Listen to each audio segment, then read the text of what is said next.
What's up, sunshine? Rise up and Happy New Year. I'm Coy Wire. Welcome back to CNN 10. It is so good to be back with you. Hope you had an awesome holiday break, and to all my teachers out there, hope you got some much-deserved rest. All right, a lot of important things happened around the world over the last couple of weeks, and something very important just this weekend. Without further ado, let's get you your news. We begin in Venezuela, where a stunning regime change is playing out as the world looks on. We'll break down some of what's going down based off of our reporting at the time of this taping. On Saturday, U.S. military forces captured and removed President Nicolas Maduro, the now deposed leader of the South American nation, following weeks of rising tensions between Venezuela and the U.S.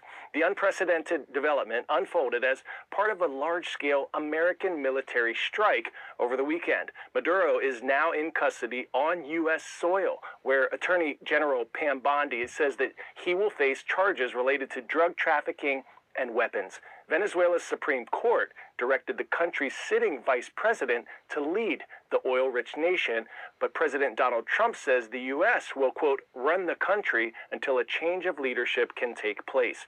There are a lot of opinions about how this all happened. Some world leaders say the U.S. crossed a line, and Maduro's abduction was in flagrant violation of international law. Others, like the leader of Argentina, are praising this operation.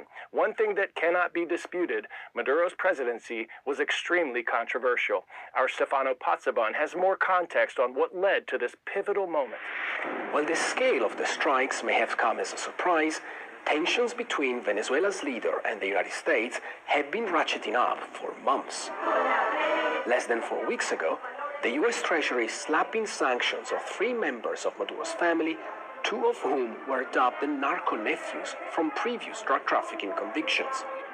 Maduro and his lawyer wife, Silvia Flores, both cut their teeth during the rule of Hugo Chavez, a socialist revolutionary who served as Venezuela's president from 1999 to 2013.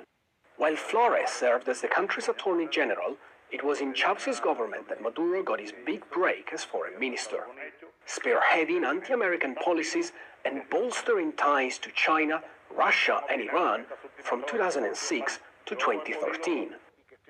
After Chavez's death from cancer in 2013, it wasn't long before Maduro stepped into the top job. A loyal disciple of Chavez's socialist ideals, in 2014, Maduro shared his commitment to keeping his legacy alive with CNN's Cristiana Mampur. I know I've been loyal, and I'm fulfilling the legacy of this marvelous giant figure who is President Chavez, and it gives me peace of mind. These ideals didn't help him much in steering Venezuela's economy through challenges like plunging oil prices, however. In fact, his failure to manage the country's oil wealth triggered an unprecedented economic collapse. By the time the public took the ballot boxes in 2024, the anger could be felt from all sides. Despite both Maduro and the opposition party claiming victory, the president managed to salsa his way through the political storm and remain in office. But in September, the U.S. began striking alleged drug trafficking vessels in the Caribbean Sea as President Trump doubled down on his crackdown on narcotics smuggling. And while Maduro told CNN in December he was focused on a message of peace, Unite for the peace of the continent. No more endless wars, no more unjust wars. that call has fallen on deaf ears. As this unparalleled situation continues to play out both in Venezuela and here in the United States, the world is eagerly watching for what might come next. That includes millions of Venezuelans who have had to flee their homes over the last decade in a bid to escape Maduro's regime. In the neighboring nation of Colombia, crowds of Venezuelan refugees took to the streets of Bogota to celebrate this news. Our David Culver is at a major border checkpoint with more on how this turn of events could impact the flow of citizens in and out of Venezuela.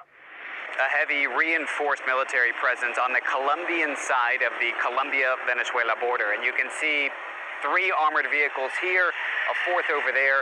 But it's not just military that has set up here on this side of the border, but also we're told humanitarian aid in case anything happens with regards to a rush of individuals coming here into Colombia. Now let me set the stage a bit for you. This is the border crossing where we are, Cúcuta, Colombia. On the other side, you enter Venezuela. And you can see on a Sunday morning, traffic is moving rather calmly back and forth. This is pretty typical if you talk to locals. The only difference is the military presence and the press. And you've got many of individuals from media across Latin America who have set up here to get a sense of what could happen next. Now, Cucuta is really an interesting town in that this is a pressure valve, if you will, a real indicator of what could come next.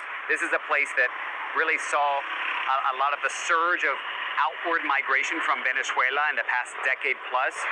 Here in Colombia, you have the largest diaspora of Venezuelans, some 3 million according to some estimates.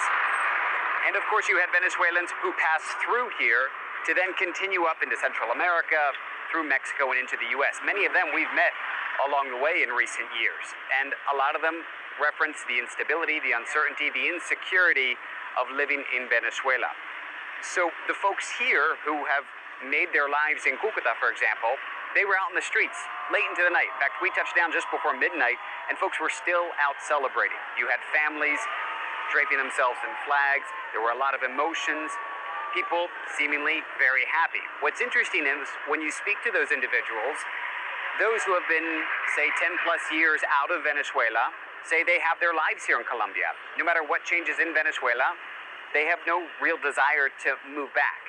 But those who have been here less than that, and it seems to be a rough average of 10 years or so, say they do want to go home.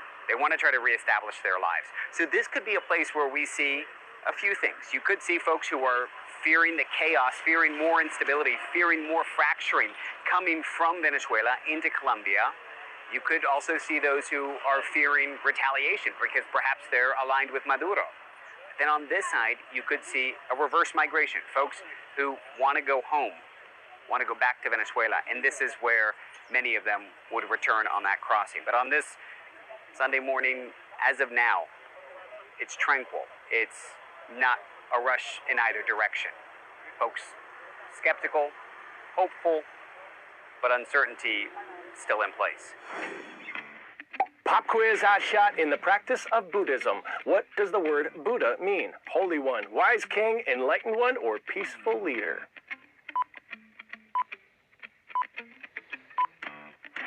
If you said enlightened one, keep shining. In Buddhism, monks work to achieve enlightenment through a long process of understanding, ethical living, and mental training.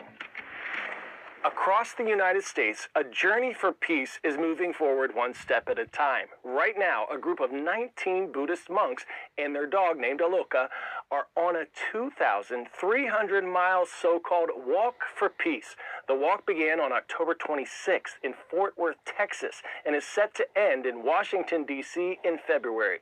Wearing their traditional orange robes, the monks are following ancient monastic traditions of walking, chanting, and relying on community support along the way. At each stop, they pause for meditation, reflection, and public gatherings where they invite local residents to take part in conversations about compassion, detachment from material possessions, and unity. During one stop in Morrow, Georgia, hundreds of people gathered at a community center to see them arrive, offer support, and take part in a peace ceremony. I was sincerely moved that it was the monks, but I think I would have been moved if anyone were doing it, just to walk for peace with the times that we're living in right now. I loved how people are showing love, and I feel like with a world with so much hate in it, it's good to see the light and the good, and seeing everybody come together for peace. The group has already passed through several southern states, including Texas, Louisiana, Alabama, now Georgia, and is continuing north towards South Carolina as their journey continues.